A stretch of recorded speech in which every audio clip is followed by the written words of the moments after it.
One thing is now clear. Republicans are committed to keeping our promise. And Republicans celebrate as their replacement for the Affordable Care Act clears its first hurdle. It's our duty to get the students to school and home safely every day. Authorities lay out security measures on school buses after a student fell out. And a car fire at a gas station is never good. A man describes his actions to keep that situation from getting much worse. You're watching KCRG TV 9. Now, from your 24-hour news source, this is KCRG TV 9 News at 5. Breaking news tonight, a jury has awarded University of Iowa's former athletic administrator Jane Meyer $1.4 million in a civil case. Meyer sued the university for workplace discrimination. She claims she lost her job because of her same-sex relationship. And within the last hour, a judge denied a request from the American Civil Liberties Union to block a 72-hour waiting period for abortions in Iowa, one day before that would have gone into effect. The waiting period is part of an abortion bill Governor Branstad plans to sign into law tomorrow. The bill that bans most abortions after 20 weeks of a pregnancy will take effect immediately. The ACLU says it will appeal. The bill is passed, and without objection, the motion to reconsider is laid upon the table. We don't have to talk about this unbelievable victory. Wasn't it unbelievable? So we don't have to say it again.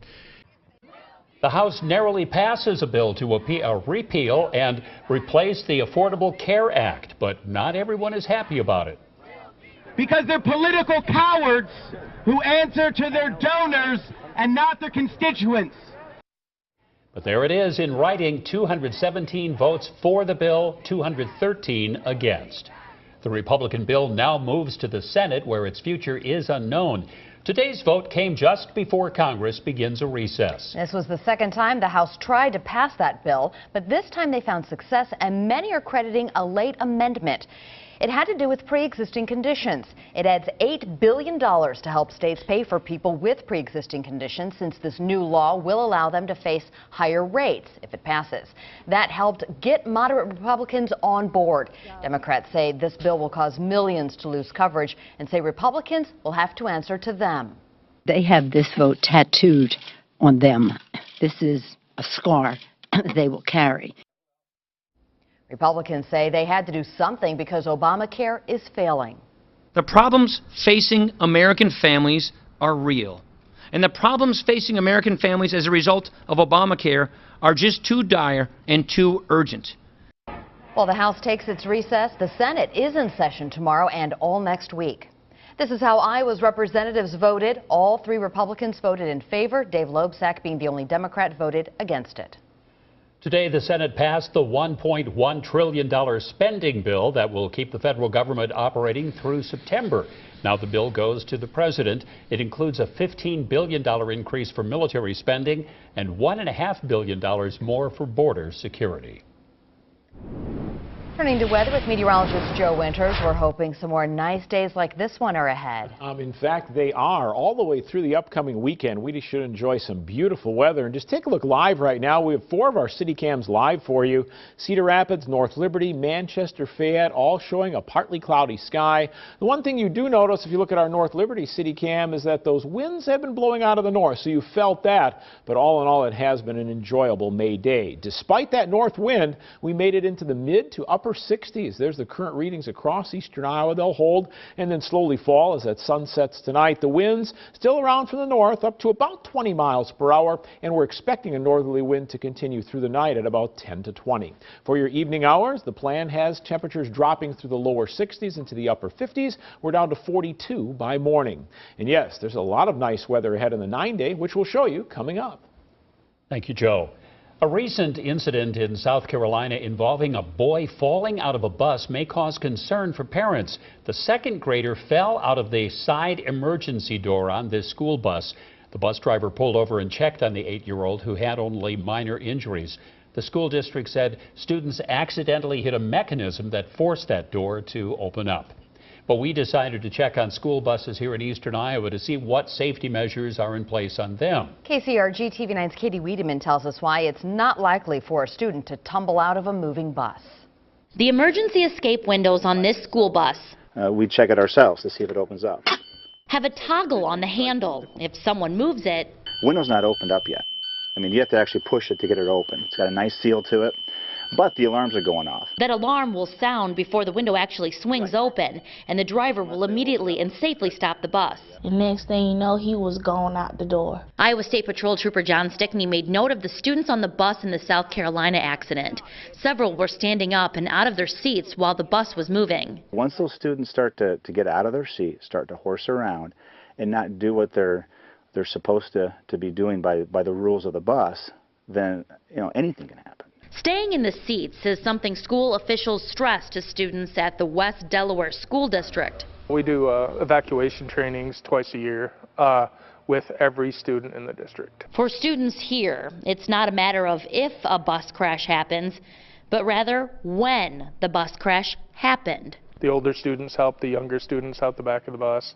The bus driver knew exactly what he was supposed to do, and because of that, we had minor injuries. On October 1st, 2015, the driver of an SUV didn't yield and crashed into a West Delaware school bus carrying more than 30 students.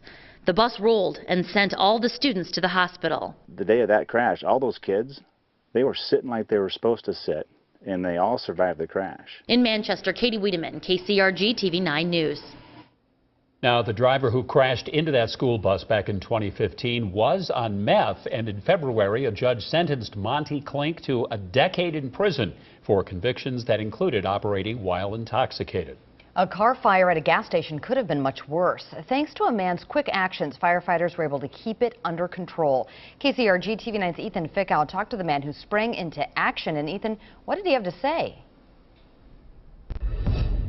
Beth, the truck driver who helped out says he simply did what anyone else would have done. Take a look at this video. It's taken by a viewer. Flames erupted from the hood of the car at a Hy-Vee gas station on Highway 965 in Coralville yesterday. Fortunately, there weren't any cars or gas pumps too close to the fire. When Brad Aldrich noticed the smoke, he found the car's owner, who called 911. Aldrich and a store employee went through 3 fire extinguishers to keep the fire under control until fire crews arrived. The fire was coming out of the hood up by the windshield, and every time I stopped using the fire extinguisher, it would start up worse. It would get worse. Aldrich says he was just trying to help, and he says the most important thing is that no one got hurt. Reporting live in Iowa City, Ethan Fickow, KCRG TV 9 News. The new U.S. Agriculture Secretary is stopping in Iowa tomorrow. Former Georgia Governor Sonny Perdue took office last week. He'll be speaking at a farmer town hall event in Nevada at 10 tomorrow morning. Perdue replaced former Iowa Governor Tom Vilsack, who was Ag Secretary for 8 years. Drivers will have to find another way around a main bridge over I-380. The Department of Transportation is closing the Blair's Ferry Road Bridge over 380 in Cedar Rapids tonight. They're closing it in both directions starting at 9 p.m. for 2 hours of routine maintenance. President Trump plans to visit 5 countries later this month. His first foreign trip as president will have a goal of fighting extremism. He'll attend a NATO meeting in Belgium, a G7 meeting in Italy, and then head to Israel, the Vatican, and Saudi Arabia. Saudi Arabia is the custodian of the 2 holiest sites in Islam, and it is there that we will begin to construct a new foundation of cooperation and support with our Muslim allies. Since becoming president, Trump has left the foreign travel to his top aides and cabinet members, but he has hosted several foreign leaders at the White House and at his resort home in Florida. Building a home this week is going to cost more than it did just a couple of weeks ago. And it's all because the price of one type of building material has jumped. It has been a nearly perfect day across eastern Iowa. Take a look right now at I-80 at First Avenue. No problems at all traveling tonight or through the weekend. We'll see how warm it'll be for the weekend next. Keep it here on TV 9.